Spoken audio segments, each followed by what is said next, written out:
गुरु प्यारी साथ संगत जी, आप सभी को प्यार भरी राधा स्वामी जी।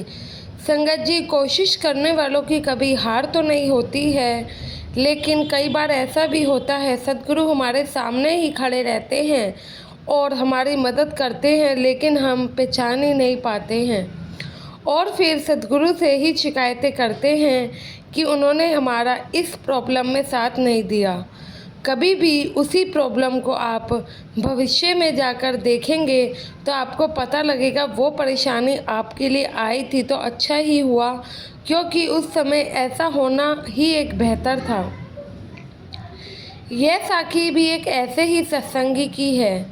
संगत जी, यह एक सत्संगी आदमी था और इनको बाबा जी पर बहुत ही विश्वास था, लेकिन फिर भी बाबा जी ने इनकी जान नहीं बचाई और यह डूब कर मर गए। सत्संगी भाई सेवा सिमरन भी बहुत करते थे।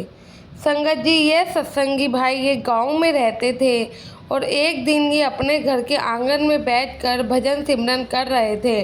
तभी गांव वालों का शोर आने लगा कि गांव में बाढ़ आने वाली है, क्योंकि उस गांव का बांध टूट गया था। लेकिन ये जो सत्संगी भाई था, इसको बाबा जी पर बहुत विश्वास था। ये अपने भजन सिमरन पर बैठे रहे और देखा, बाहर जाकर देखा भी नहीं। इन्हें लगा कि बाबा जी साथ है तो कोई हमारा कुछ नहीं कर सकता। इसने गांव वालों के शोर को अनसुना कर दिया। धीरे धीरे संगत जी नदी का पानी गांव में आने लगा और सब गांव वाले अपने घर का कीमती सामान लेकर गांव से बाहर निकलने लगे। कुछ गांव वालों ने इस सत्संगी भाई को आवाज़ दी, लेकिन इसने कह दिया, आप सब जाओ, मेरे बाबा जी तो मेरे साथ हैं, मुझे कुछ नहीं होगा।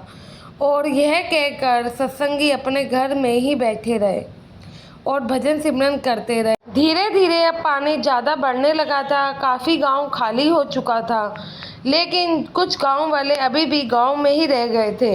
वहाँ पे कुछ गांव वाले जो रह गए थे वे पुलिस वालों के साथ नाव में बैठकर निकल गए। पुलिस वाले उनको छोड़ने के बाद दोबारा गांव में आते हैं, ये सोचकर कि कोई गांव में फंसा ना रह गया हो। जो गांव में बचे हुए लोग थे, पुलिस वाले उन्हें दोबारा से नाव में बिठाते हैं और इस सत्संगी भाई को दोबारा से वार लगाई जाती है और कहते हैं कि आओ, जल्दी से नाव पर चढ़ जाओ, हम तुम्हें बचाने आए हैं। लेकिन सत्संगी भाई इन्हें भी मना कर देता है और घमंड से कहने लगता है, तुम कौन होते हो मुझे बचाने वाले? मुझे बचाने वाले तो मेरे सद्गुरु जी हैं, वो मुझे कुछ नहीं होने देंगे। पुलिस वालों ने नाव को आगे बढ़ा लिया और वहाँ से चले गए। अब पानी सिर तक आ गया था और सत्संगी भाई आदमी अपने घर की छत पर चढ़ गया। सरकार ने रेस्क्यू अभियान चलाया हुआ था, तो वहाँ पर 2 हेलीकॉप्टर पूरे इलाके में घूम रहे थे और जब हेलीकॉप्टर में बैठे हुए एक इंसान ने इस भाई को देखा तो हेलीकॉप्टर इनके पास आकर दोबारा से रुका और इनसे हेलीकॉप्टर में बैठने के लिए कहते हैं और मदद करने के लिए कहते हैं। लेकिन यह भाई तो अपने घमंड को छोड़ने को तैयार ही नहीं था। यह सत्संगी भाई फिर से कहता है कि तुम कौन हो मुझे बचाने वाले? तुम कोई भगवान थोड़ी ना हो। मुझे बचाने वाले तो मेरे बाबा जी हैं, वो खुद आएंगे और मेरी जान बचा लेंगे। मुझे तुम्हारा एहसान नहीं चाहिए, अपनी यह रस्सी वापस खींच लो। हेलीकॉप्टर वाले ने सोचा कि यह तो बड़ा ही बदतमीज इंसान है, एक तो हम इनकी मदद के लिए आए हैं, यह फिर भी नहीं मान रहा। लगभग 7 से 8 दिन बीत जाते हैं। जब बाढ़ का पानी नीचे उतरता है तो सब गांव वाले वापस गांव की तरफ आते हैं। सबको ये जानकर बड़ी हैरानी होती है कि पूरे गांव में एक को छोड़कर बाकी सब सही सलामत थे और जो एक सही सलामत नहीं था वह सत्संगी भाई था, जिसको बाबा जी पर विश्वास था या घमंड था, कुछ भी कह सकते हैं। जब गांव वालों को यह बात पता चली कि सत्संगी भाई की मौत हो गई है तो सभी बड़े हैरान हुए और सबने अफसोस भी जताया कि उनको तो अपने बाबा जी पर पूरा विश्वास था, तो बाबा जी उनको बचाने क्यों नहीं आए?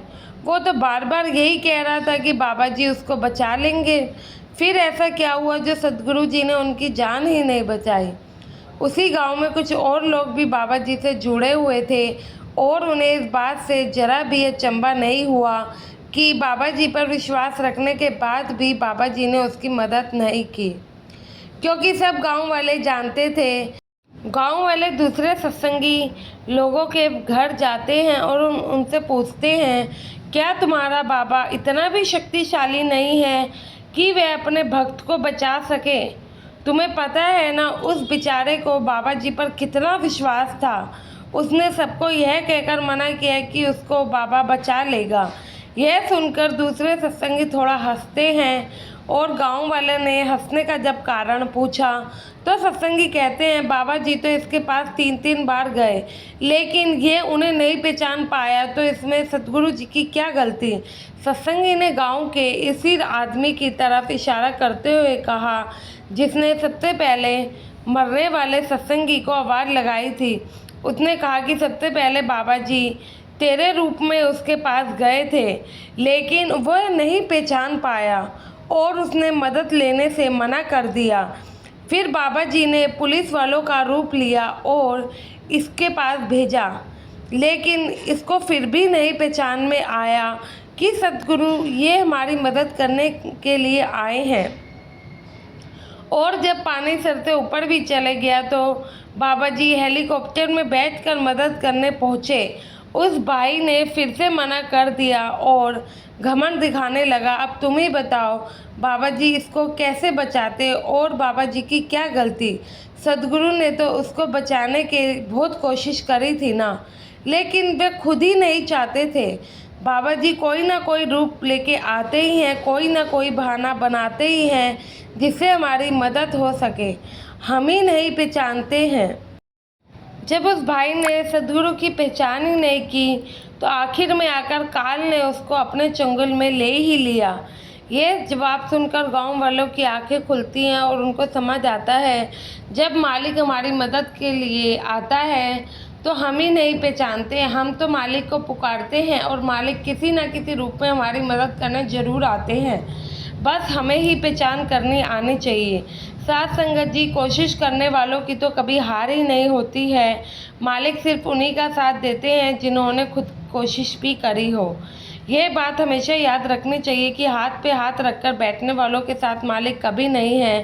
साथ संगत जी, आशा है आप संगत के अपने इस चैनल को सब्सक्राइब जरूर करेंगे और कमेंट में राधा स्वामी भी अवश्य लिखेंगे। गुरु प्यारी साथ संगत जी, आप सभी को राधा स्वामी जी।